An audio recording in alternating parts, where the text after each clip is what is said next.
See some people trickling in, so thank you everyone for joining. We'll give a few more minutes for people to join, and then we'll get started in yeah, just a couple minutes.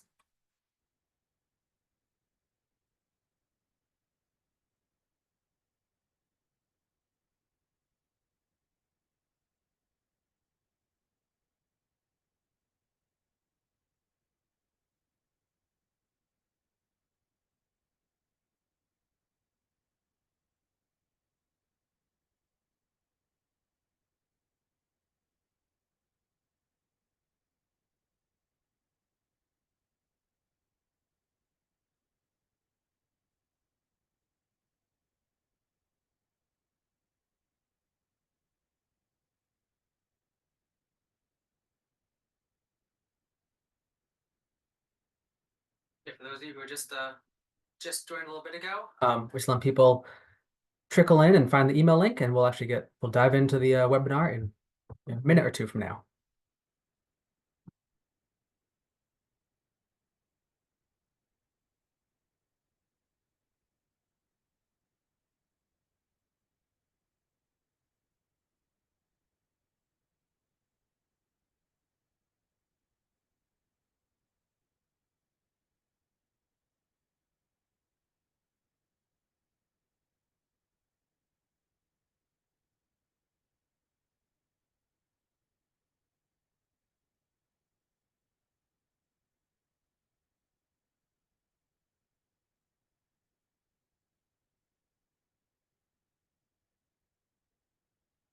We'll get started in probably about 30 seconds, just the last few people trickle on in, and then we'll dive into things.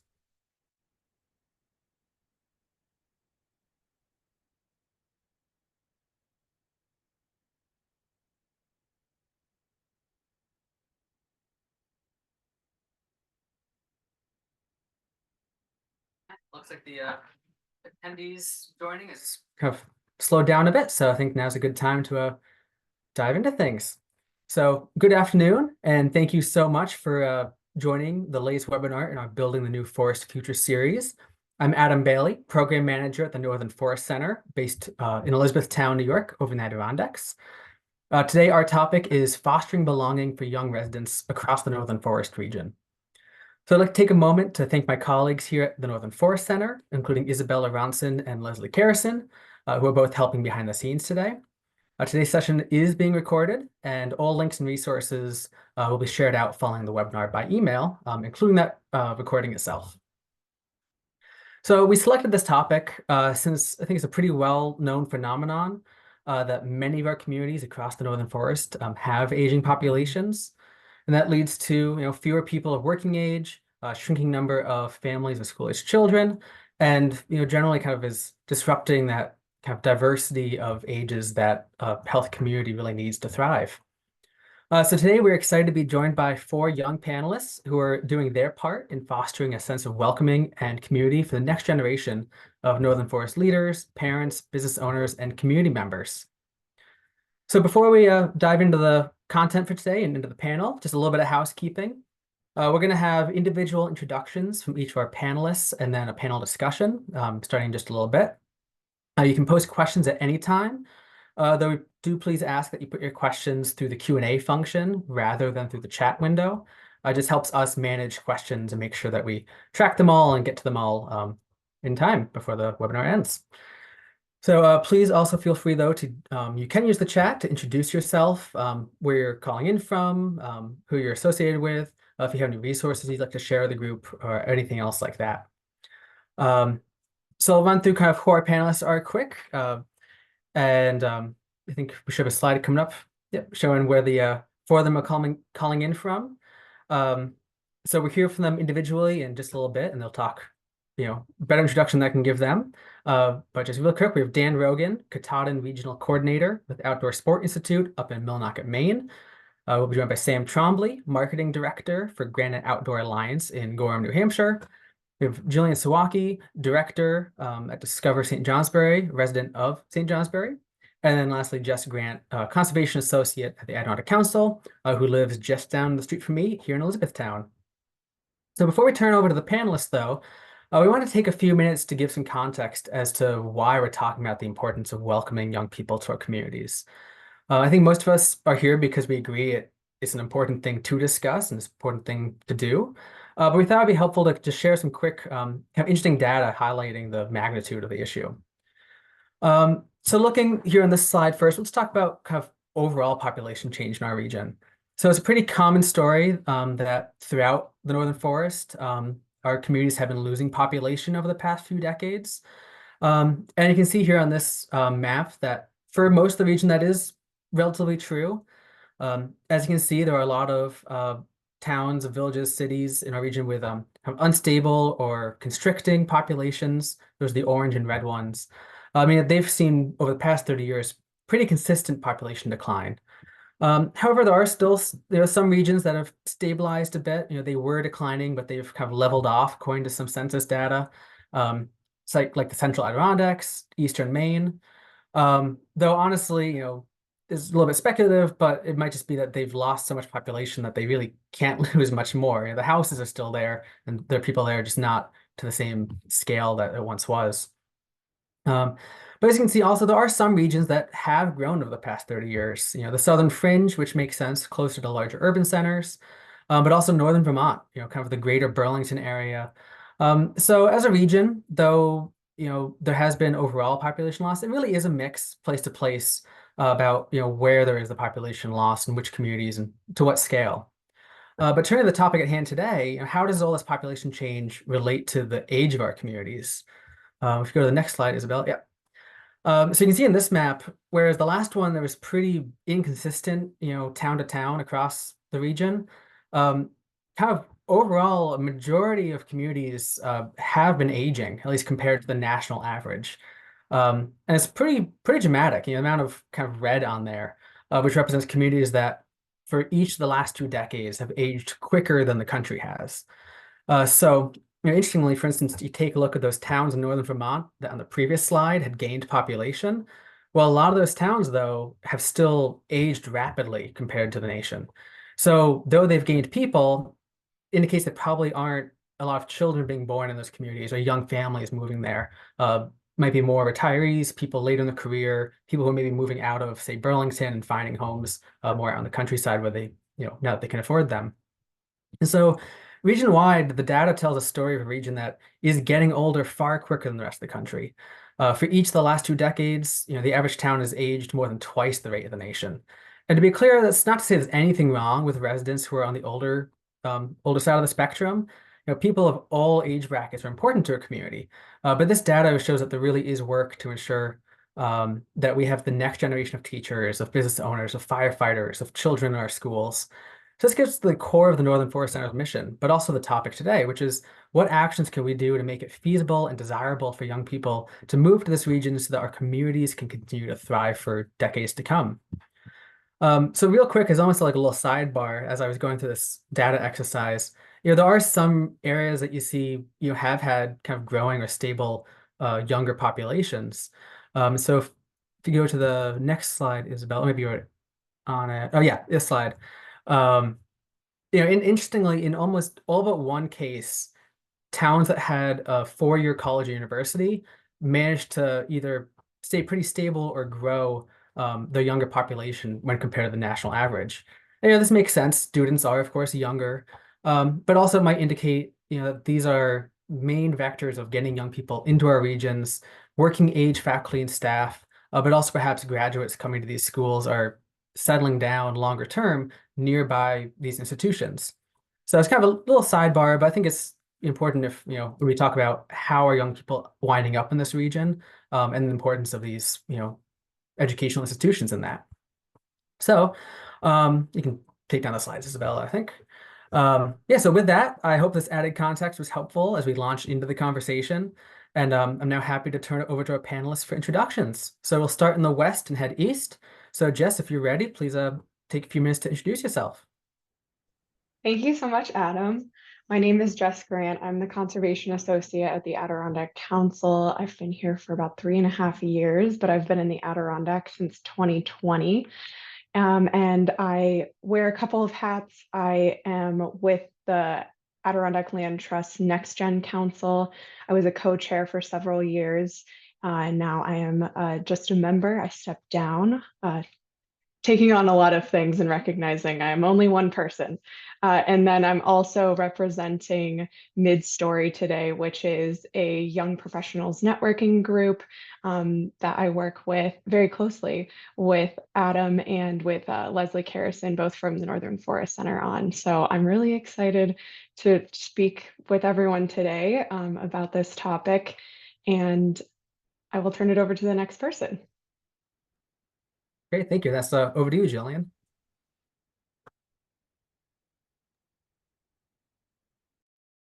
Hey, thank you so much. My name is Gillian Sewake. I'm located in St. Johnsbury, Vermont, and I actually wear a couple of different hats in this discussion. So I'll just give that as a very short intro here. I'm the director of Discover St. Johnsbury, which is the designated downtown organization, sort of like a Main Street group for St. Johnsbury.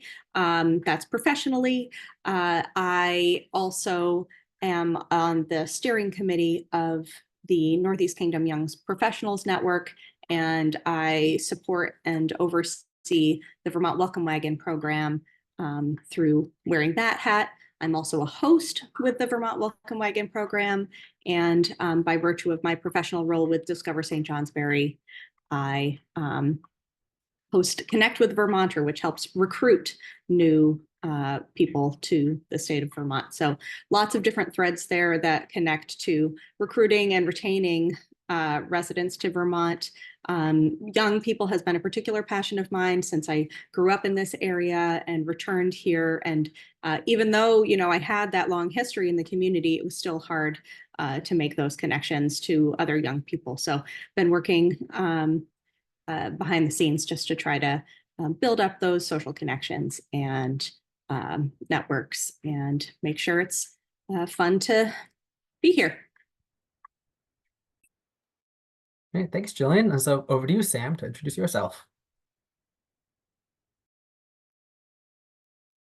Hi, everybody. My name is Sam Trombley. I live in Gorham, New Hampshire, and I am the marketing manager at Backyard Concept, which is a consulting group out of North Conway. My main role there is managing marketing and programs for Granite Outdoor Alliance, which is a nonprofit business alliance. Sorry, I did make slides. We'll probably go into this more, so I don't need to do a whole spiel, but yeah, a little bit about me. I moved up here from Boston 2 years ago, was fortunate enough to find this job opportunity in my field of marketing and public relations, and also in an area I'm super passionate about, which is outdoor recreation. I've found a home here in Gorham, New Hampshire, which has been very exciting. I've found it to be a very welcoming community. I've found a place and a great group of friends here. So I'm excited to talk about that, as well as the organizations and programs that I'm involved with from a professional side of things as well. Great, thanks, Sam. And last but not least, Dan. Awesome. Thanks, Adam. Hey, all, my name's Dan Rogan. I am based in Millinocket, Maine, the Katahdin region, which is like Millinocket out to I-95 up the road and over to the north gate of Baxter, 8 townships here. I work for Outdoor Sport Institute. I'm the Katahdin region coordinator, so I work within those like 8 or 9 townships that make up the Katahdin region. I originally moved to the area 2 years ago, full-time, when I took on work with Outdoor Sport Institute, but I'm originally from the Midwest, from Dubuque, Iowa. Came to Maine originally as a canoe guide. A friend of mine took over a scout camp here not too far away on the north end of Baxter State Park. Fell in love with New England. I've been here ever since. So I've really enjoyed my time in Maine. I get the pleasure of working with youth through the Outdoor Sport Institute. I do a lot with in-school education, running youth programs, internships. We had a lot of really awesome initiatives this summer to bring young outdoorsy people together in the region by doing what we ended up calling rendezvous. We set up 3 or 4 of them throughout the summer that our intern, a local student, college student in the area, set up, and brought a lot of young outdoor professionals, whether they be seasonal or full-time, together to hang out. So looking forward to talking more about the impact of youth in the region. and what my job is and how it ties into everything going on here with the Northern Forest Center and my other colleagues here. Thanks. Hey, thanks, Dan. So I think I can ask all our panelists to bring your cameras on, and we can kind of move towards the panel format and dive into some questions. That's awesome. Yeah, thank you for all the introductions, and maybe to kick us off, just piggybacking off of kind of the high level data stuff I was diving into, which is obviously just the Census Bureau's kind of view on it.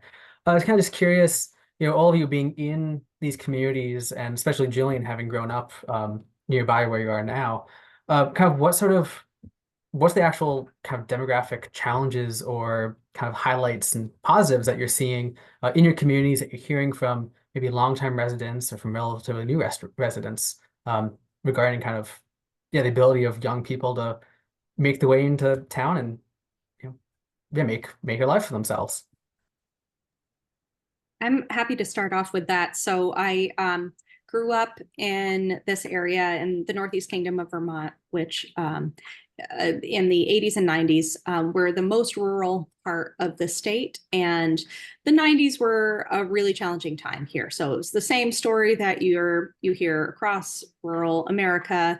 Manufacturing base was disappearing. Some of the large employers were departing, which left a good amount of unemployment. Changes in downtowns happened, and some of those started to get hollowed out. And it was a really, really challenging time where it was frankly hard to hear stories of positivity and stories of opportunity. And I don't know if I heard this explicitly from anyone, but there was just a general sense that if I wanted to do something with my life, I should probably leave. And I did. So I went to college and then lived in Brooklyn for 6 years, and ended up coming back here with my husband because we wanted to be closer to family, and had the realization in all of that how great it is here. Actually, there's all these amazing opportunities, and especially for leadership, especially for just getting out there and making a difference in your community that we absolutely never had when we were living in Brooklyn. Good luck trying to be on the board of something unless you're a vice president X, Y, and Z, right? And moving back was great, but it was also pretty challenging because frankly, there just weren't a lot of visible young people. When I was growing up, I remember I attended a church, and I just remembered that was a really important part of the social life of the community, for better or worse, right? We're not going to go into that side of it, but it was a really important social connector. And if somebody new came into the community, it was sort of the place that you would go, whichever denomination you were involved with, and you would be intentionally connected. People would go out of their way to say hello. And that just wasn't part of our lives when we moved back here. There weren't a lot of cool gathering spaces at that time. We didn't have children, and so we weren't connected to people in the school community, and it was just really, really hard to get to know people. So that's really on the personal level, but I think the data plays out in that regard too, in terms of aging population. The Northeast Kingdom in Vermont is one of the places where that's the most acute. Although, Adam, I had never seen that map that you presented earlier, and somehow St. Johnsbury is tracked as getting younger on both. I think that was that little green triangle there. So I'm going to have to take a look at that data some more. That's really cool. But overall, generally for the region, it has been really challenging. So it's been important to create some sort of intentional points of connection for getting the young people that are still here or that do move here to get to know each other and to support them. Right, thanks, Jillian. Yeah, anyone else kind of have experience from the communities that you're kind of familiar with?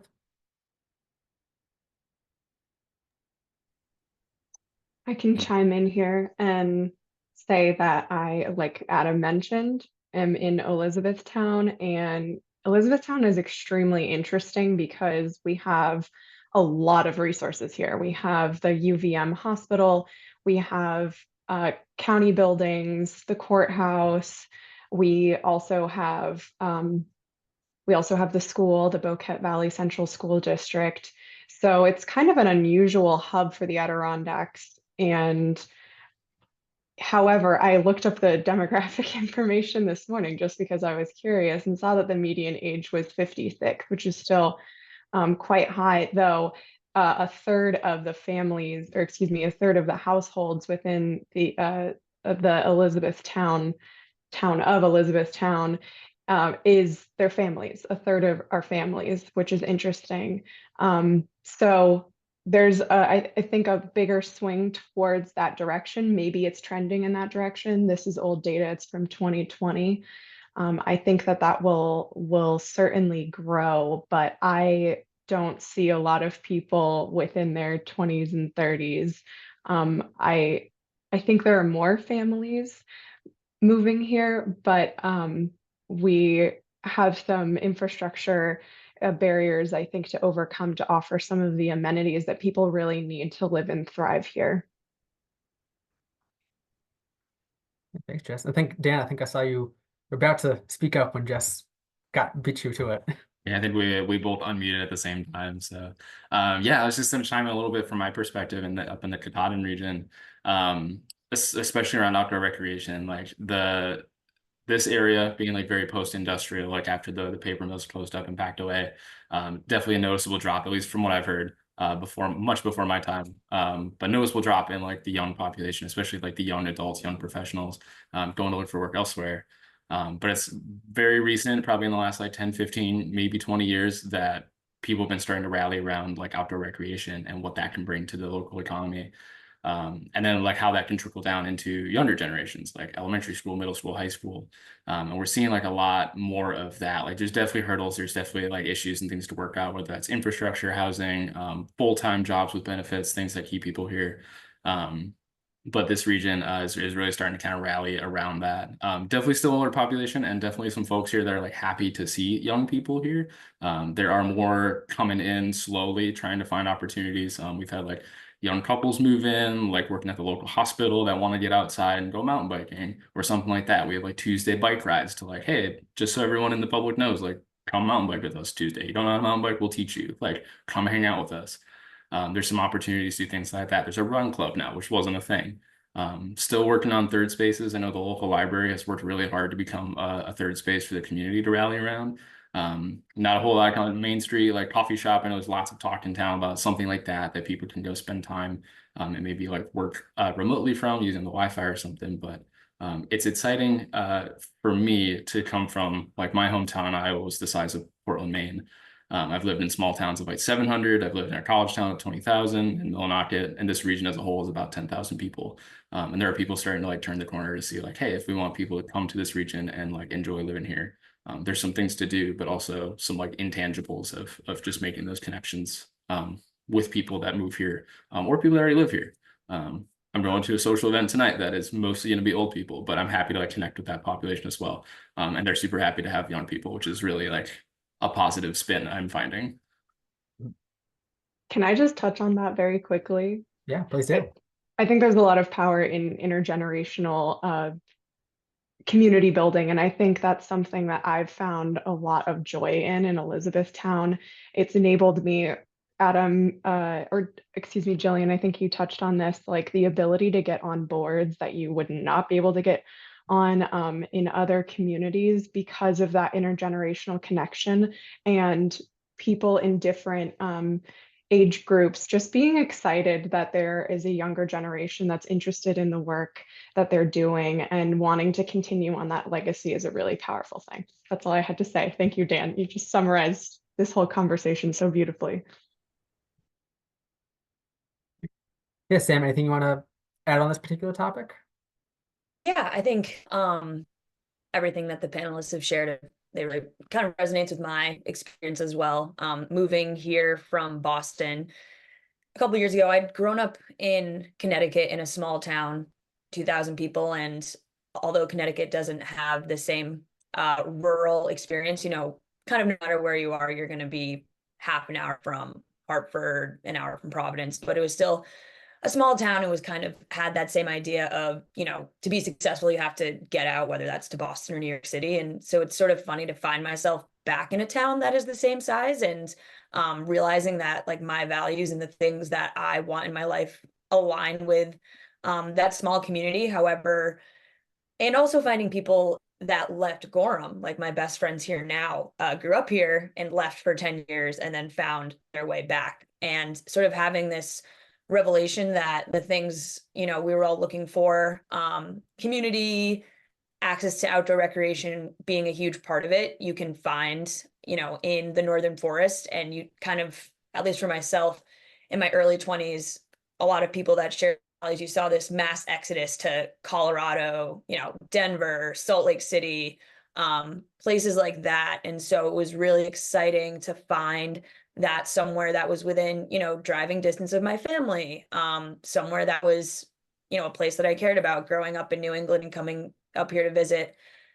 But I do think that it's not that easy because of a lot of the issues that I'm sure we're going to talk about: housing, you know, job opportunities, affordable living. There's a lot of seasonal employment in this area, whether it's ski mountains or, you know, conservation groups. And that's where I think you see a lot of the young people that are, you know, coming and enjoying this space, but you don't see as many sort of having the ability to put down roots, which I think can be, you know, a hindrance. So it's like, I might see a group of cool people that work at the AMC for like, and I see them regularly for, you know, 4 to 5 months. And then it's kind of time for them to move on because like this particular, you know, community may not be sustainable if you can't find a place to live or, you know, something like that. So yeah, I'm sure we'll get into it, but it's been a pretty interesting journey. I think just like this cyclical of like, yeah, you got to get out of a small town and then you end up back in a small town. And I think there's a reason for that. Thanks, Sam. Well, I think, yeah, you touched on kind of housing and jobs, which was next up, both a question in the Q&A and also on the kind of the pre-populated list of questions for you all. So I think we want to make sure we leave a big chunk of time for talking about how do you, once people are here, how do you kind of foster that sense of community? But obviously, like you alluded to, Sam, you know, the first step is making sure people can move here in the first place, that they have a house to live in, that they have, you know, a job that they're happy with and covers what they need financially, financially speaking. And so, you know, curious if any of you kind of have kind of either personal insights and your own stories about how you managed to kind of make that work, you know, find housing, find a job, or you know, what you're seeing in the community, either speaking with others or people who you know who maybe wanted to and couldn't make it work out. I'm happy to jump on that. I first moved here in 2020 to become an intern for the Adirondack Land Trust. So that was the pandemic. Things were a little strange housing wise back then. So I ended up being in a converted Airbnb attic, which was fantastic. It was beautiful in Saranac Lake. And then I had to leave the Adirondacks just because there were so few job opportunities. And then coming back for the Adirondack Council position, I looked for weeks and weeks and weeks for housing and was looking on Facebook Marketplace, which is surprisingly hopping for housing, let me tell you, and Craigslist, Zillow. And the only way I found housing, I found a basement apartment. I was the very first person to have seen this posting on Zillow. So within an hour and reaching out, and it happened to work out. I was able to see it the next day, but it is incredibly competitive and that has not changed. In fact, I think it's gotten worse, especially in this area. There's a lot of pressure from all of the jobs that are needed in Elizabethtown and so needed. So a lot of people are living in Mariah or Mineville. So they're living upwards of 20, 30, 45 minutes away. And my current home here in Elizabethtown really just speaks to the amount of, to borrow a term, social capital that we really depend on to find housing. It's by word of mouth. And it was my past landlord who I've stayed in touch with noticed that someone moved out of a property and said, you should talk to them. and it happened to work out. But that is certainly not inviting to people who are not physically present or nearby and trying to make the leap, or if they used to live here before and don't have as many connections to the space anymore. So it's extremely challenging. However, I think the North Country is an incredibly community-based space, and a lot of those rural values that were mentioned earlier come into play, where once you're in, you're kind of in, and you really build on this huge network of people who want you to succeed. So as soon as I hear that someone is looking for housing, I am on it, and I'm looking for them. I am asking around, and I will get them housing. We will make it work. So I really value that. Right, thanks. Yeah, I have a pretty, sorry, did I just, oh, I thought I No, you're cut. good.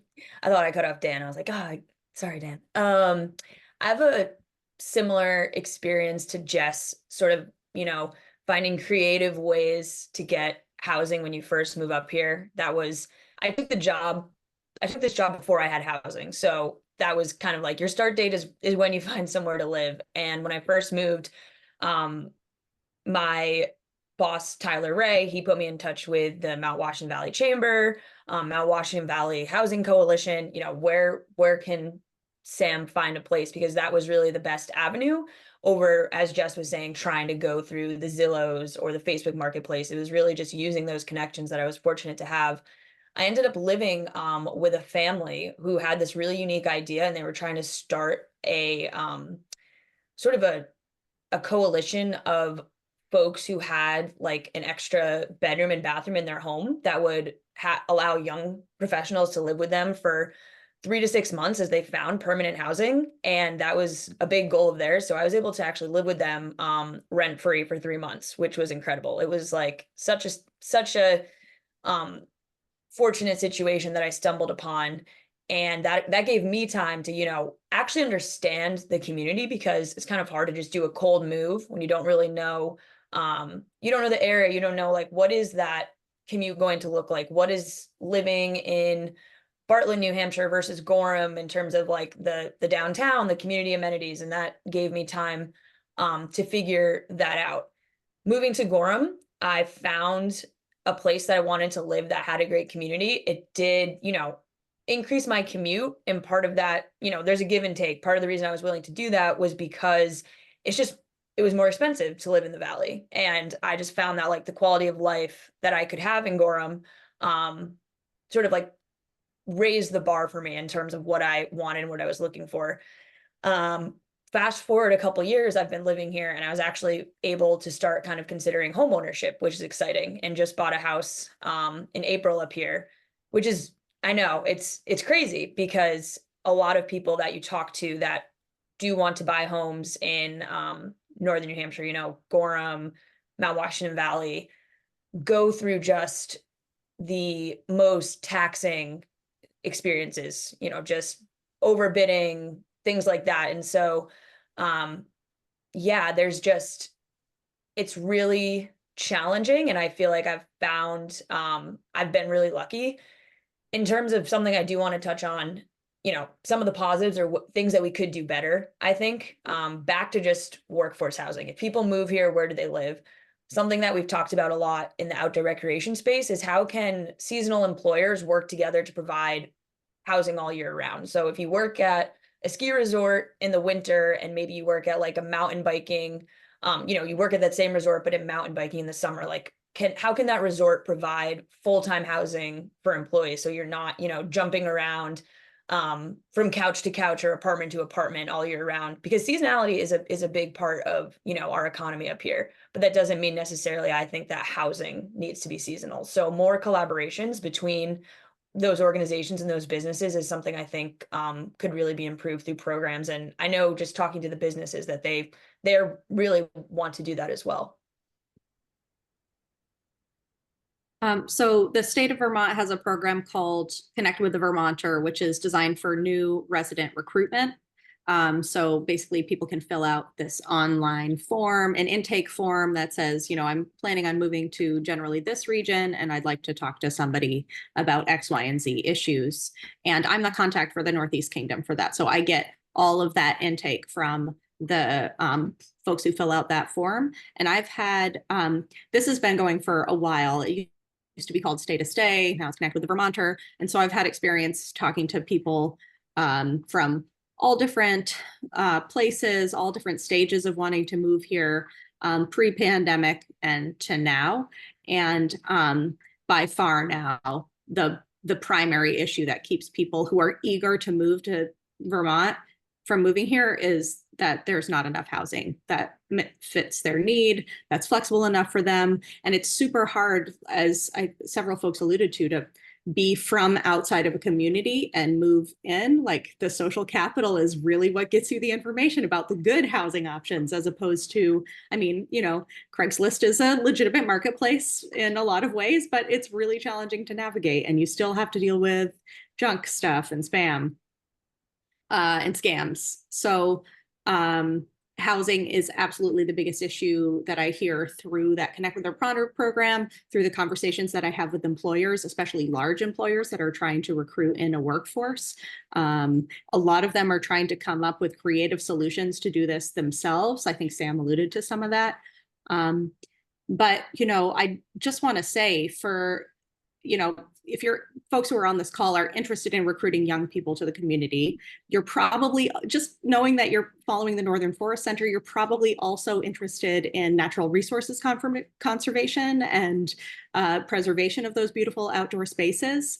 It's hard in this region, across the entire region, to build houses and develop for a variety of reasons, some of which relate to the way we've prioritized conservation of natural spaces. So it's like, we got to build more homes and we got to develop stuff and come up with some solutions, because it's really an existential threat, housing, for all of these issues. Like, if you want more young people in your communities, we need more housing.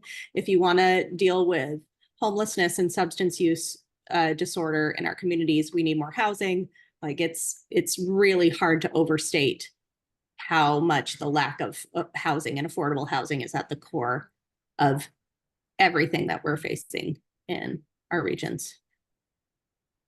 Can I hop on that one time before? Northern Forest Center for the 560 Railroad Street development in St. Johnsbury. We're very excited for that to come online. Yes, thank you for that plug, Gillian. And yeah, Jess, did you want to? That was kind of what I was going to plug as well. What I saw when I was looking at the US Census data this morning was that many of the homes, roughly a third in just this town, are unoccupied. They're vacant. So there's definitely opportunity for infill and for developing blighted homes if they still have a good foundation, if they're still plumb. And I know the Northern Forest Center has a Tupper Lake project that's really exciting, that demolished an old hotel and is converting that into apartment spaces. And then there was also a success story. Adirondack Roots partnered with another organization. I believe it was just in the Adirondack Explorer, so I'm sorry for not recalling the details exactly. And they were able to salvage a blighted home, and they have permanent deed restrictions so that it will always be an affordable home for whatever family ends up there. So there are success stories, and certainly looking at the already developed spaces and being able to salvage those. So that's exciting.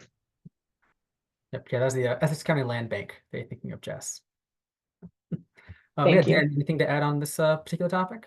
I think a lot of what I was going to touch on was already touched on. I'm going to give another plug to the Northern Forest Center, because that's kind of the reason that I was able to find a place to live in this region. Was OSI, my company, Outdoor Sport Institute, rents a home that is a property that Northern Forest Center like renovated and rented out. I think it is eventually going to change hands for OSI to own it. But the only reason I was able to like move here was because that house was accessible. I think I would have had a hard time. I ended up spending like 2 extra weeks in Minnesota when I was like moving out here, because I was a little unsure. And then when I was like, well, that property is open for you to stay in, I was like, okay, cool. I'm gonna jump right into Maine then. And like, not just as a professional, but just as an individual young person trying to move here, like I can't remember if Jess or Sam said it, but like once you're in, you're in. Once I got here, I started networking with people through work and just through social interaction. Ended up renting a room from a friend and full-time employee at Baxter State Park. I had to leave the company housing to house interns that we had that summer. And then I eventually like got connected with someone who works, through work, another company, but through work, that she was connected to like a teacher that was moving out of their house. And connected me with that individual, and that's how I found a home. And it was very much like wow, this is like the small town network at work. It was really cool. And I'm starting to see a lot more younger people try to get their foot in the door here, whether it be like former interns for OSI that want to stay in the area and are doing seasonal work. At Baxter, at the National Monument, we have a seasonal trail crew that we hire, and they want to stick around, and they're the longer they're here, the more people they know, the more interactions they get with like possible landlords or friend of a friend or those kind of things. Still definitely a struggle. I see a lot of houses like come up on Zillow really cheap, disappear for a couple months, then come back more expensive and renovated. So there are people doing that kind of work. And then just like trying to find a price point that is appropriate for young professionals that are moving here. The opportunities are coming, but it's definitely a struggle. Like I know there are people who would love to move here that like can't quite pull it off yet. Awesome, thank you. And we did not pay any of the panelists to plug our projects, so that's purely organic. Okay, so kind of, yeah, maybe we'll shift gears a little bit, and I guess with the assumption that young people are able to at least physically get here in this region, obviously all four of you have been engaged through various organizations and groups and programs and such to really connect to young people and try to foster that sense of community and welcome them into the place that we all know and love and call home. And so kind of curious what led you all to kind of get engaged with that sort of work, connect with people, and yeah, how'd you find some of these networks? Did you pick them off, and what was that process like? Yeah, curious who wants to kick off with that question. I can kick it off. So I think for me, it was a mix of professionally, it was part of what we were doing in terms of creating opportunities for folks that work in the outdoor industry that are interested in the outdoors to sort of create these spaces for networking, professional development, stewardship. And then from a personal perspective, moving here and just wanting to be involved and wanting to find that space for myself. So through Granite Outdoor Alliance, one of our main goals is workforce development, right? So not only from the perspective of outdoor recreation organizations, but I think a few folks have touched on this, but outdoor recreation can also be a great tool for recruiting folks in other sectors, right? So what is the reason that someone's going to move, to the Adirondacks or to, northern Maine, northern Vermont, northern New Hampshire? I think it's a mix of, downtowns coming back, more vibrant cultural scenes, but a huge part of that is outdoor recreation. So we really try to bring people together around those outdoor amenities. An important part of that is making, diversifying those offerings so that we can make them accessible. So some of our events are, a mountain bike ride. That's like, maybe some people don't like mountain biking. We also do a canoe trip, things like that. So what drew us there was recognizing that if we need people to move to New Hampshire, we need to show them why, what lifestyle can you find here? Like that access is super important. And then, from my own perspective, moving here, it was hard leaving Boston, leaving, my friends, my community. And I knew that in order to do that, I would want to find, to make that space here for myself. So as soon as I got here, I reached out to the local brewery in Gorham, Big Day, and I was like, hey, can I start hosting trivia? Because I see, there's a gap in trivia here in Gorham. And yeah, that's something that I started doing 2 years ago. And for me has been just like a super fulfilling part of my personal life. And that's brought a lot of people together. I partner with nonprofits and do like nonprofit nights. So we have like a little info table about a local nonprofit. They bring their employees out. You see a lot of like Wildcat Mountain has a team every week. So that is the cool thing about living in a smaller community, is that sometimes your like personal and professional lives overlap, which can be like, ooh, is it cringe or is it great? I think it's ended up being pretty great. So like I enjoy seeing folks that I work with from like the local ski mountain at my trivia nights or at, a local ride event and stuff like that. So yeah, that is, that combination of the two has been a paramount part of my personal development here in my community and in the Northern Forest. Thanks. I'll just jump in as like the queen of personal and professional life overlapping, it feels like, especially as it relates to this conversation. Also has been great and not cringe. But yeah, so when another piece of this pie is that my husband used to work in community and economic development in New Hampshire, and he worked at UNH Cooperative Extension and wrote a report on the importance of breweries for like community vitality and economic engagement. And now we also own a brewery in St. Johnsbury. It's been a really great sort of gathering place for young people. It especially during the pandemic, I felt like we were quite the hotspot for all of the new folks who had moved to this area to sort of come and find out what was going on and get connected. Yeah, we definitely know the importance of third spaces like outdoor recreation activities, like breweries, like cool coffee shops, to fill some of the gaps that I mentioned this before, that church used to be that third space that was really actually super important and fostering those connections in New England, across New England. Because there's just not as much engagement with that anymore, there hasn't really been anything obvious to fill the gap. So yeah, creating sort of intentional mixers to get people connected with each other, having events at bars and restaurants and coffee shops, and meetups has been super important. Yeah, I guess just to hop on that topic, like the importance of third space, I think I mentioned earlier, like it's becoming more and more recognized in the community. The public library, again, I said that earlier, like really has stepped it up to be a major third space in the community, for kids, for teenagers, for adults, young and old adults. It's the space that people can like reliably go to and like know that they have computer access or just a place to hang out after school, or like during the summer they can hang out and read a book or something like that. They have all these programs that go on for kids. Downtown, there's been an effort to create, and it's there, the Katahdin Gear Library.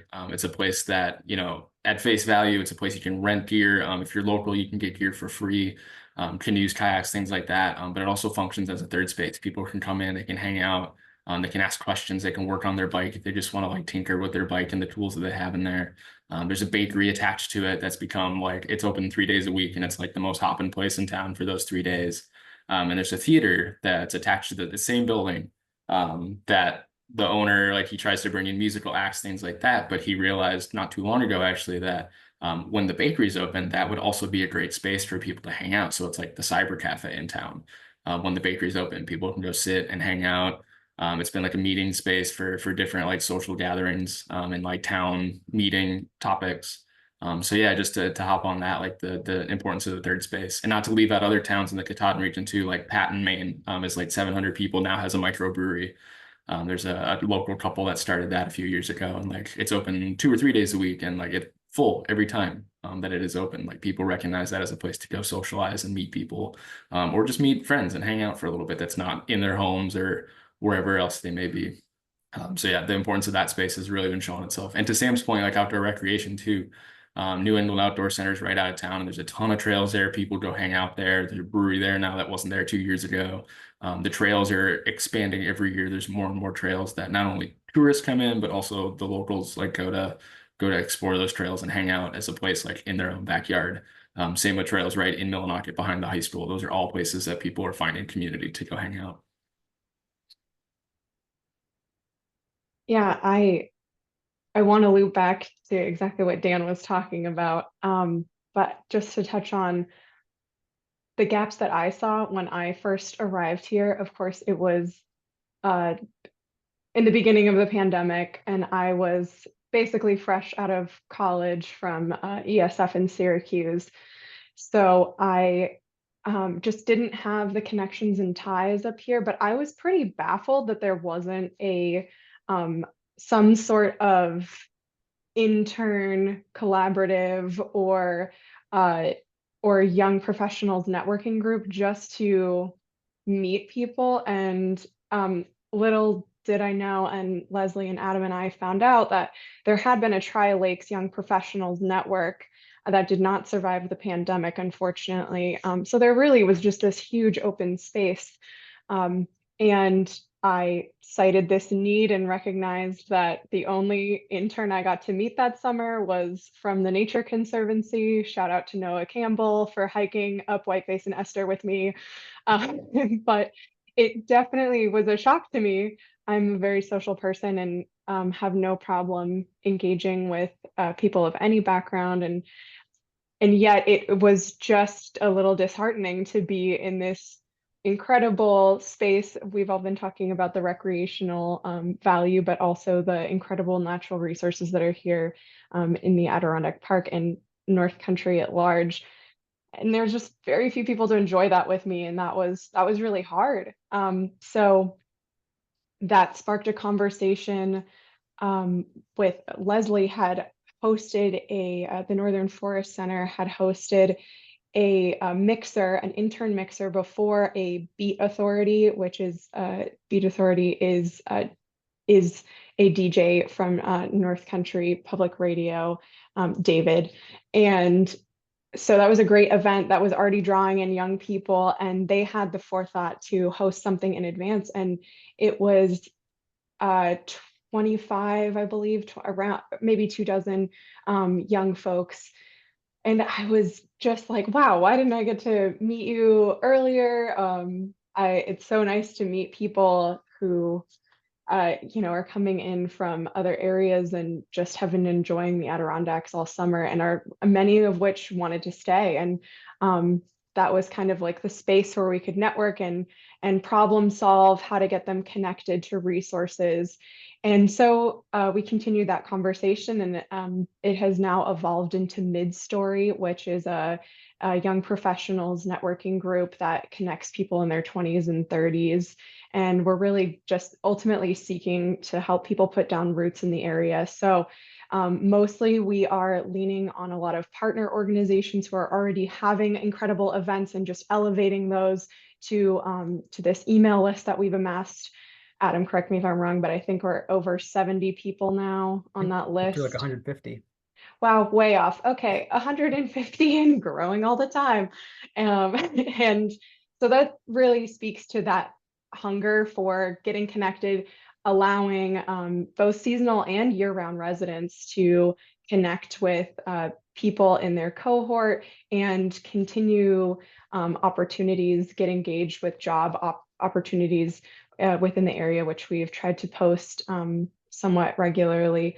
And then the Adirondack Land Trust started their own Next Gen Council with the idea to just bring in more diverse voices and younger voices to inform their decision making at the Land Trust, which is really incredible. So that group is now up to 21 people, and it's been an absolute pleasure to be on. And they have a porch social event every year, which attracts about 40 to 50 people. Very successful. It's free. And it's just an open space to network. And that has proven to be highly desirable, just a space to connect with people and start working on gaining that social capital. Yeah, so I think kind of building off of that, in terms of how you all have kind of found success reaching young people in the region, whether they are recently moved here, whether they grew up here and have been here for 20, 30 years, have you been finding on people? Have you been building a sense of community? Like Jess mentioned, that we've kind of just been relying on this kind of almost like email list that we kind of just slowly build over time. Dan talked about third places and he pushes that. Sam talked about outdoor rec. Gillian mentioned things like Connect with Vermonter, but other kind of, what seems to be kind of the most effective ways that you're reaching young people?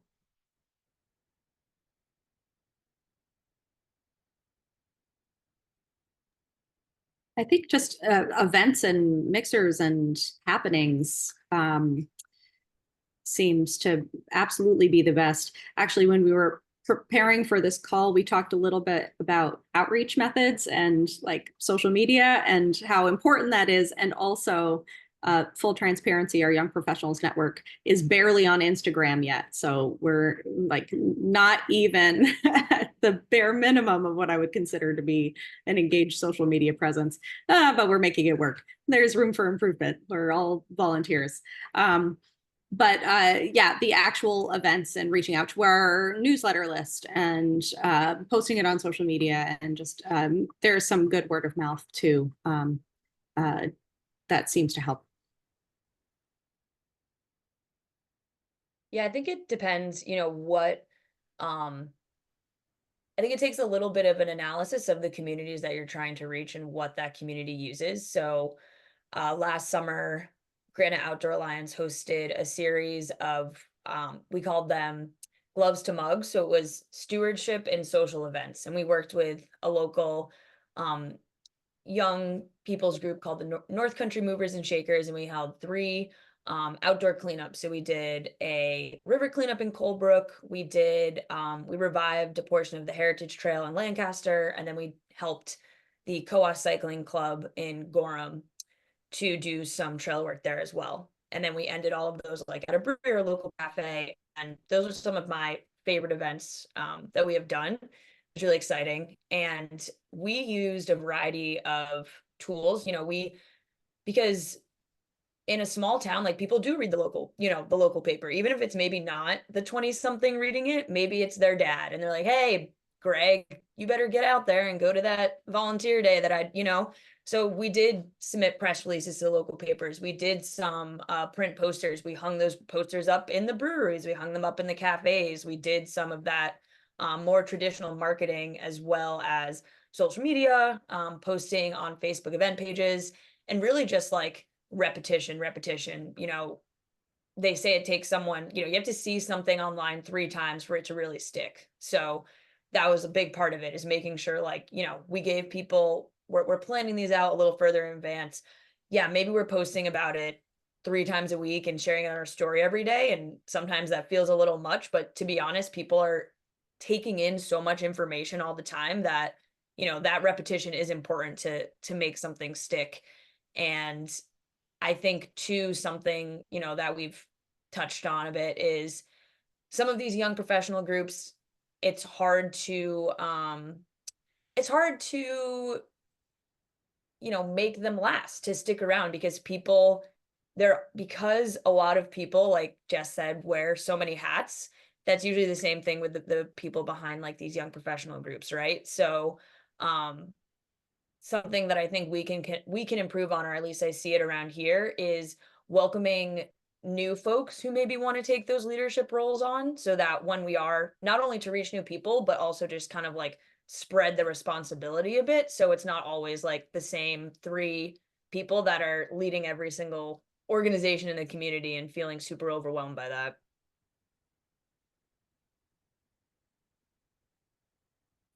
Yeah, I think we found. Oh, go ahead. I talked already. You go ahead. I just didn't know if you had a point off of what Sam was saying. Yeah, I just kind of just jumping on board that topic and elaborating on what we've got going on here. We found a lot of intention is really helpful with like trying to get people connected and getting these younger folks connected. I mentioned earlier, like we this summer piloted what we call the rendezvous. It originally started off the first summer that OSI had interns. There were 6 interns, and they kind of became their own like little social bubble. And they had weekly dinners together, where like there was a lot of intention built around like, okay, we're gonna make sure we have dinner once a week together. We'll cook together, eat together, and then like build those bonds. And then there was a summer of 4 interns that was still kind of a thing. And then there was a summer of 2 interns. I was like, wow, okay, this isn't like as much of a little bubble. There's only 2 people. We had to branch out. Let's have these like events, like cookouts. Like, yeah, people come down, grill burgers, dogs hang out. This past summer, we had 1 intern. The big difference being that 1 intern was from Millinocket, like grew up here, born and raised, goes to college in Michigan, but ultimately is from here. And we switched to that rendezvous idea, where rather than hey, let's have our small team hang out. Let's reach out to the larger population. And that could be young outdoor professionals. It could be seasonal workers at a private business or working at the National Monument or Baxter State Park, which also be older people. If they're like in the 30s, 40s, 50s, 60s, like everyone is welcome to join. And we did our best to connect in whatever platform made sense. I think we tried a couple different apps on phones. Some of them people kind of respond to, some people are absolutely not. I'm not downloading another app. Fair enough. We found just Facebook. Like a lot of people around here, for whatever reason, use Facebook Messenger, and that became just like oh, you want to be a part of that? We'll add you to the group. There's another Facebook Messenger thread that people around here can just be, I'm going for a bike ride. Who wants to join? You can throw it on there. People may or may not join. Email lists, those kind of things. But we found that the rendezvous were like pretty successful. We did 4 of them. I think 2 out of the 4 brought a lot of people. 2 of them were smaller. We tried to spread them out all around the region. So like the bigger town of like Millinocket, but then we tried Medway, Island Falls, and then Patton, where all those happen. And we tried to kind of connect those communities, inviting people from like the northern end of the region down south and vice versa, to varying degrees of success. But a lot of people, I think, walked away being like, wow, I met somebody that I did not know before tonight. And those kind of social connections, like with the intention behind them, has helped make the connections of younger people, even if they're just here for a few months. You still meet people, and that might, encourage someone to come back for another season or maybe look for full-time work in the future. I had just forgotten to say one thing when I was talking about the different types of events that we've hosted and just getting those out there. It has been important to host different types of events for different types of young people who are engaging with the Young Professionals Network. So definitely we have mixers that are at breweries or distilleries or restaurants, and that's sort of a traditional mixer, but also having family-friendly events, family-focused activities. So especially when you're talking about young people, if you do happen to have children, it is so hard to find the time to get out there and make those social connections outside of your school bubble or whatever bubble you're in. So having family-friendly events has been really important. I forgot to mention that before. I just want to weigh in on something quick that came up in a message that I do think is important, is just addressing the fact that, young professional can mean a lot of different things. And is that like, what is our target audience in that sense? Thinking to my own community, like I have friends that are 22 and I have friends that are 45, and like we're all going for a run together, right? We're all on the same trivia team. And I think it's important to recognize that I think it's more about values. What value do you want to get about living in a place? And whether you're 22 or 65, if those values overlap, we can shape events and shape programming, around that, right? So I do think that's a really important point, because I don't want to age out of young professional events. Like I don't see myself, you change as you get older, but I do see myself sharing a lot of the same passions that I have now as I will in 20 years. And I still want to be, included in those community spaces. So I think from a messaging perspective, we can create events that are family friendly, that are welcoming to, different generations. But the intent behind them is to make sure that folks that are new to the community or that want to be here can find that place. So I do think that's an important thing to note, because it's different than like a young professional events in Boston, right? Where you're just like, let's all just grab a drink and then maybe I'll, see whatever. It's a little different, right? There's a little bit more at stake when you are living somewhere that you also want to be an active part of the community's development and, sustainability for years to come. I think that's a great kind of segue into the kind of next question I was going to throw out, which was based off of that comment, another one, as well as one of the questions we had kind of pre-prepared, which is how as we're engaging with young people, how do we think about inclusivity, both age-wise, thinking even if you're saying young professional, young people, how do you make sure that's conveyed to others what young means, and that you don't necessarily have to be on paper young to be welcome to it. but also bridging that gap between, like another commenter asked, gap between people who might be new to the community and those who have, grown up here or from here or, spent decades. And yeah, how do you kind of make sure you cast a wide net while still staying kind of on that core mission of, supporting young people? Yeah, speaking to the mid-story group, this was a topic that we bounced back and forth on quite a bit. So we've kind of settled more on 20s and 30s and young at heart, or 20s-ish and 40s-ish and young at heart. Because I think that is so on the nose, speaking to people in their 30s, who feel like they're aging out of these more social events, and we can do a lot on our end for planning for those, a variety of events. We've had one event that we partnered with the Adirondack Mountain Club. They generously discounted the ski passes, or I think we got free ski passes and it was discount rental. And so that was open to all ages, and definitely did not have more of a 20s leaning intent, versus a corn maze event tends to maybe target more younger folks and families. So that is, of course, very intentional. And also thinking through, even though breweries are really great gathering spaces, people with families may not feel as comfortable there with younger children. So I think just having a variety of options is really helpful, and also leaning on partner organizations to think about time of day, to think about transportation barriers, and kind of just working through some of those problems. But the consistency overall is really important, and having those events available. And I think they're, just from when I end up in that space as someone in my 30s and my 40s, I can imagine that there's a kind of an impression that I will place on myself that I'm not welcome in a space when that might not be the case. So we just need to change that narrative that people are welcome in those spaces, and it's just going to take a matter of time and connections, like meeting those people over and over again and feeling welcome. And ultimately you'll realize, like, oh, these are my people.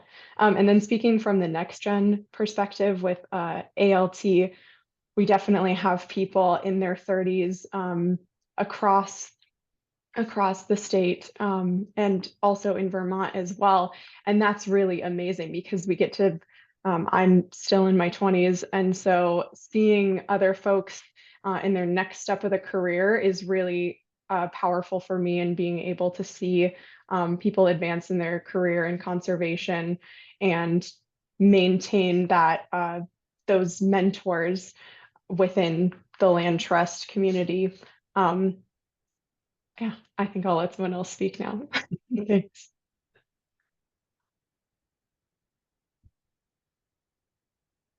Yeah, like what Jess spoke to in terms of, from a professional perspective, it's really beneficial to have people from all age groups. That's where you can find mentorships, that's where you can find those connections. So sort of for our networking events that we hold, our Rock Tales and Streams events, they are, for everyone from like the CEO to an intern. And a lot of times you'll actually see that both sides of that coin in attendance at an event. Like a company will, like, the owner will come, and then they'll bring 3 of their newest employees to be like, hey, like, this is what the outdoor recreation industry is like these are the kinds of things that we do in our free time. This is the way that we all get to know each other. We're doing the things that we we're working and playing in the same space, which is really exciting. And another really cool event that Granite Outdoor Alliance holds is called Granite, and that's a big outdoor lifestyle festival that the whole goal is to really create community and belonging around the outdoors. We call it an outdoor lifestyle event. And from a marketing perspective, when we first planned this event, we were like, okay, who are our target audiences? And yes, like, young professionals were in there, but also, people with families, people that are moving to New Hampshire who are retired, because all of these people, if we want to continue to share these spaces, we have to share like the same goals, right? So kind of speaking to what I said earlier is, instead of when you're starting your plans for these events, instead of starting with the age group, maybe starting with your goals. And then like, how can you bring people together that share these goals and these values intergenerationally?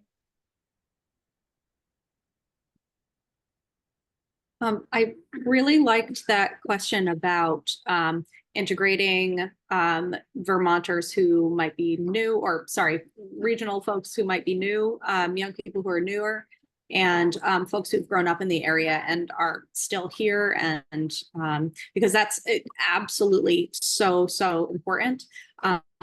With some of the programming that we've established, so the Connect with the Vermonter program and the Vermont Welcome Wagon, that is explicitly for people who are new to the community and who don't have networks. So I think the general assumption, and based on what I know from my friends in this area, is that if you have been living here and if you haven't left and come back, and you're part of a network already, so you have a lot of those social connections. But, the same conversations around affordability and housing still apply. So I know I keep going back to the housing thing, but, making sure that there's a way to encourage folks who have grown up here to stay and not look for, you can't find all of the opportunities that you want here. That's super important. It's not what we do through the intentional programs that we've created that are specifically for new people who don't have the networks that exist already. And yeah, we do, going back to this conversation about how do you make the language inclusive, how do you welcome all folks to your events, we do the same sort of thing like you described, Jess. It's young is self-defined, professional is inclusive rather than exclusive. We put that language in every single event posting that we do and on all of our materials, just to make it as explicit as possible. Like, there's no age criteria. If you're feeling like you belong at a young professionals network, then you should go. Yeah, did anything to add on this topic? I think, yeah, just to touch really quick, actually, kind of what was Gillian was saying. One thing I wanted to just mention is like what's going on around here is there's this initiative called the Katahdin Collaborative that has done a really awesome job, and it's kind of broken down into 3 focus groups. One's the K-Rock Katahdin Region Outdoor Collective, which is a bunch of partner organizations that focus on outdoor rec. But then that's the one I'm obviously the most involved with, being Outdoor Sport Institute. But then there's 2 other ones, livability and entrepreneurship, and those are the other 2 focuses. And they're not by any means completely separate. Like, they overlap so much. Like, the livability aspect of this region involves all ages across the whole spectrum, and then they can overlap with outdoor recreation. They can overlap with entrepreneurship and possible businesses in the area. So I feel like that kind of initiative has done a really awesome job of kind of like pushing aside the like young professionals, like, yeah, that's a thing that exists here, absolutely, and it should be like embraced, but also like making everyone else feel welcome. If you're part of livability, then like absolutely you're also part of the people doing things in entrepreneurship, the people doing things in outdoor recreation. They're all overlapping and all intertwining. And I think like a movement like that in this region, I think, has been really eye-opening for me as a professional, somebody I consider a young professional, even though I work with people much younger than me sometimes. It's been a really cool way to see how things overlap and intertwine and are indeed leaning on each other and not just separate. Yeah, so one thing that would come up during our planning call that I thought was interesting and kind of leans into this multi-generational bit, I thought maybe if people just wanted to speak on real quick, was like, I know folk schools came up and learning some of these kind of skills and experiences from the older generation. Yeah, so I'm just curious. I know, yeah, it come up before and people seemed really excited. So does anyone want to speak to that a little bit? I can speak to that one just a little bit, at least to get it rolling. From the outdoor recreation side of things, it's been really awesome to do some of these programs, especially with young kids. Like, I work a lot with like middle school, high school age, and there are so many people in the area who are retired teachers, used to own a sporting camp, or just generally like to do recreation, and like maybe their profession was in something else, who are more than happy to volunteer. and like come teach like fly tying, fishing, do a paddling trip, volunteer. We had a retired teacher who's master main guide. He like came and did a mountain biking trip, overnight camping trip with us with some kids. And I feel like just the network that exists around here has been an awesome way to like connect those generations of the older generation that are maybe retired and could easily go do their thing. But it's like, hey, they have this opportunity to teach their skills that they have. I think I mentioned the planning meeting too, the idea of a folk school. I won't go down into that. That's kind of been in the back of my head lately. But as another opportunity to like create a space that any generation and anybody with any skill set can come together. Anyone that's listening that wants to look at folk schools, you should. It's a really cool opportunity that I'm hoping to bring to this this rural community because it really benefits rural communities.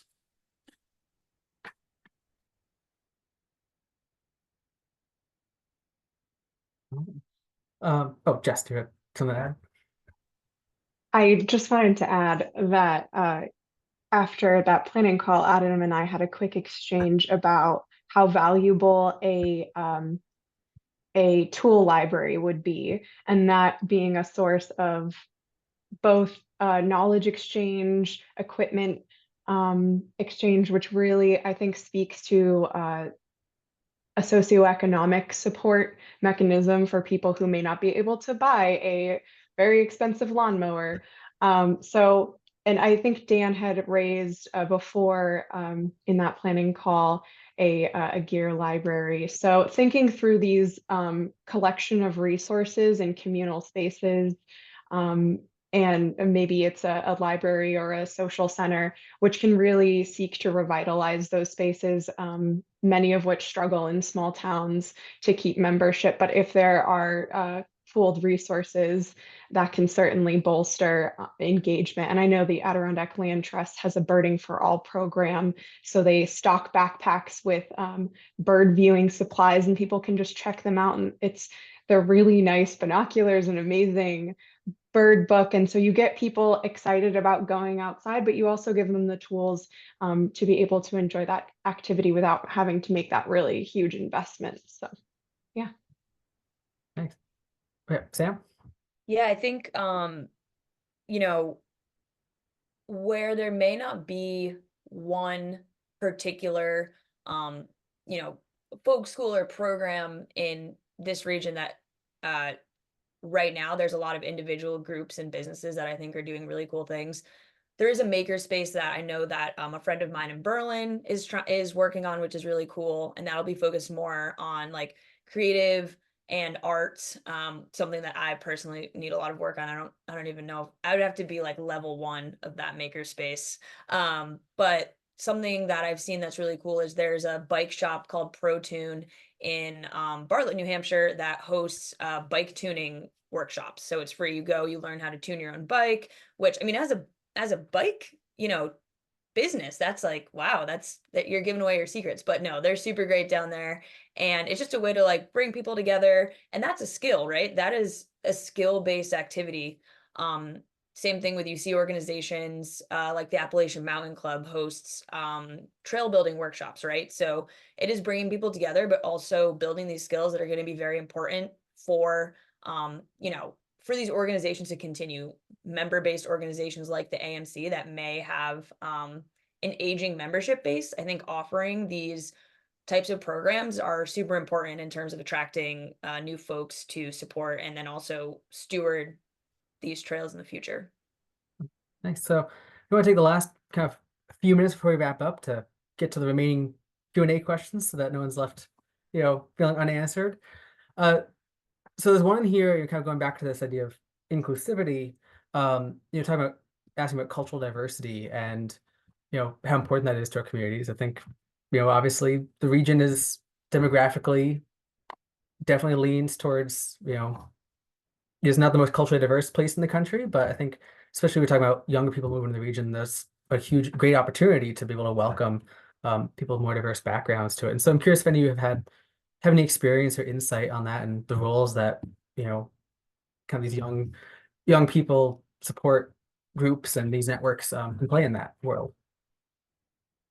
Yeah, I can share. So that was something that I moved up here. And looking back, I've learned a lot from this experience and even the mindset that I had where I'm moving from Boston, to a very, you know, homogenous area? Am I going to be giving up some of that like cultural vibrancy that you know, that I found in Boston? And then moving here, I was like, Sam, you weren't really like doing that work in the first place when you lived in Boston. And then when I moved here and actually had this intention of exploring and discovering the systemic barriers to the things that I enjoy, particularly outdoor recreation, I realized that there are resources. So one particular organization that I recommend everyone exploring is called Summits in Solidarity. I've volunteered for this organization in the past. It's based out of North Woodstock, New Hampshire, and they're a group that is working to really break down systemic and, you know, systemic racism in the outdoors. And, you know, yes, it's a very white space, and particularly New England is not as diverse as, you know, the outdoors in the South, in the West, but that doesn't mean that the issues and the, you know, historical context and the things that we need to learn aren't just as important here.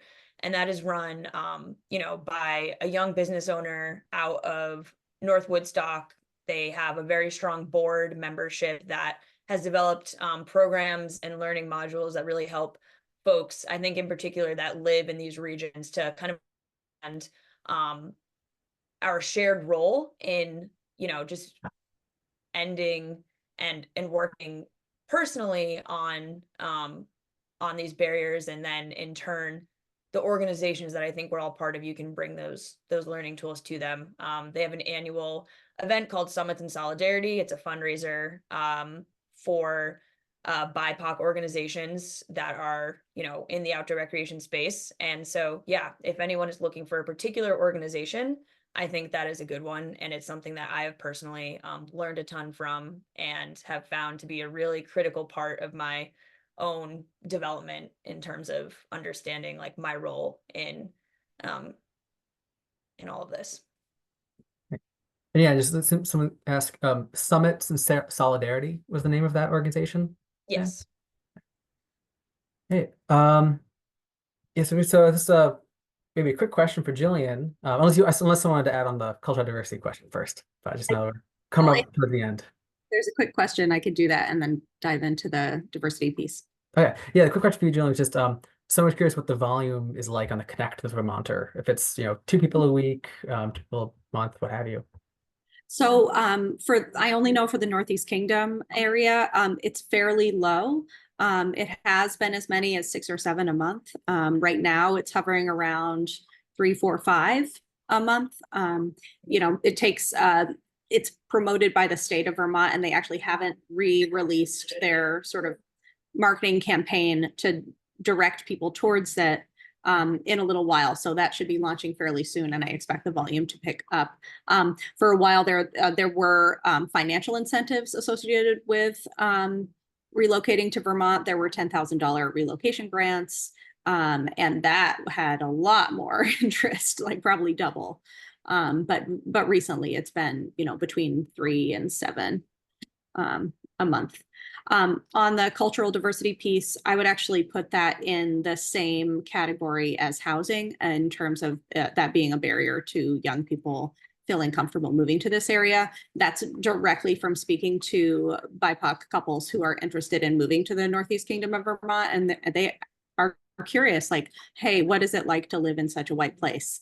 And it's you have to be comfortable with that sort of experience. It can be very isolating. You can be very, very visible, and also your experience can be very invisible. A lot of white people don't have a lot of experience, even if they're well-meaning and progressive and all of this stuff. They just don't have a lot of experience hanging out in spaces with people of color, and microaggressions come from that, and defensiveness comes from that.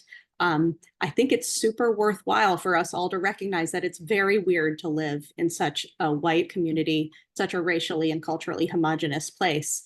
There's a little bit of a chicken or an egg situation, right? So in order to change that, more BIPOC people need to live in our communities, but you also have to be comfortable at least that first vanguard of folks moving here, living in hyper white spaces. So it's definitely a challenge and definitely something that takes intentional focus and takes skill building to be able to talk about it comfortably, right? Like if people aren't used to talking about it, it can make you feel so uncomfortable. There are skill building tools out there, and I encourage everyone to utilize them. Yeah, I have only a little bit to add to what has been said around this topic on diversity within our very rural areas that are largely homogenous, in that Elizabethtown is kind of an interesting, it is not like a lot of other communities just because of these pooled resources with the hospital and other a workforce presence. So there is a bit more cultural diversity than in other spaces. And in fact, I just met some Ecuadorian and Chilean neighbors, and we had a great exchange because I've traveled to both places, and my brother lives in Chile, and now I have someone to wave to every time I walk by that house. So like you said, exposure, Gillian, is certainly a key component, but that housing piece we're always going to circle back to that. But I think through connection pieces with the Adirondack Land Trust Next Gen Council, there's an ability there to have applicants from outside of the Adirondack Park. And we certainly have very much bolstered the ability for people who don't live here to be able to get connected, be able to have their voice matter within the decision making of at least that organization and similar organizations. And there's a subset of folks. We have a diversity, equity, inclusion, and access committee, and that has played a really key role with some of the Adirondack Land Trust decision making in regards to diversity. So that is really powerful. You do have to give people a seat at the table, and that often takes a lot more effort. It's not just waiting for people to move here or providing some of the resources. It's intentional outreach, and it takes a lot more work, and the work never stops inside of your profession and outside where you're living and playing. And it's something that we are going to have to strive for forever. Thank you. Well, we're coming up to our 1:30, so I think we have one last question for Dan, and then we can go into the exit spiel that I have. So Dan, someone was asking about, in terms of Millinocket being the terminus of the AT, if there's any kind of leverage you see there that Millinocket might have with through hikers as a means of attracting young people in the town. Kind of, I imagine myself included, as someone who hiked the AT, like I don't think I would have found Millinocket otherwise except for that.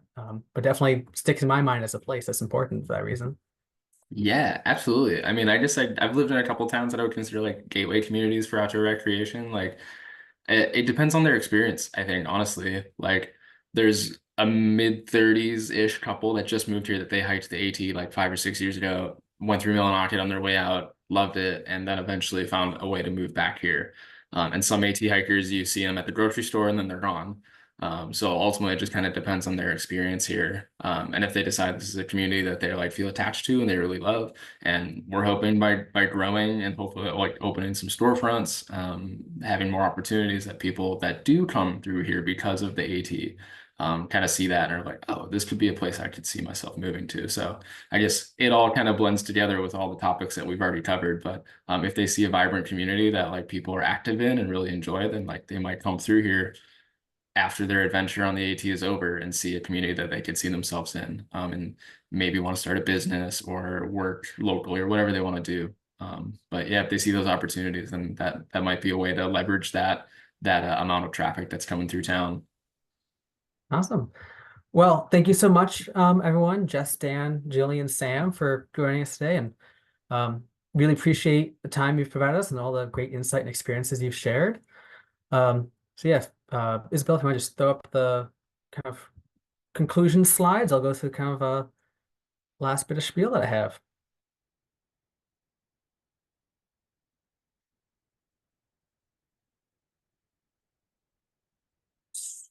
All right. So again, thank you everyone, and thank you for all of our attendees for joining the webinar today. And thank you to USDA Rural Development and our other funders for supporting the series. We hope you all take a moment to complete an evaluation that should be popping up in the chat, just a quick survey about your thoughts today on the webinar. We'll also include that follow-up email, including a recording of the webinar and links to other resources that came up. So I want to highlight on October 2nd, our forest products team is going to have another webinar about forest pests, what they are, what we can do about them. We'll be joined by a team of 4 entomologists from across the region who will discuss kind of what pests are in our region and what they mean for our trees and how they're impacting our landscape and forest economy. So I think a sign-up link to that is in the chat as well as on our website. Also, if you haven't already, you can sign up for our email newsletter to learn about future webinars and other Northern Forest updates, as well as just general news from throughout the region. You can even narrow it down by different geographies and themes if you don't want to get everything. So you don't have to get a bunch of emails that you don't want, but rather focus on just what you care about. And lastly, we hope you enjoyed today's webinar and the others in our series if you've seen them. If you find value in these discussions and want to support this vital work and the broader work of the Northern Forest Center in building the new forest future, please consider donating. A link to our donation page can be found on our website as well as in the chat. And so with that, I'd like to thank all our panelists one last time and thank you all for joining us today and hope you have a great rest of the day. Thanks so much.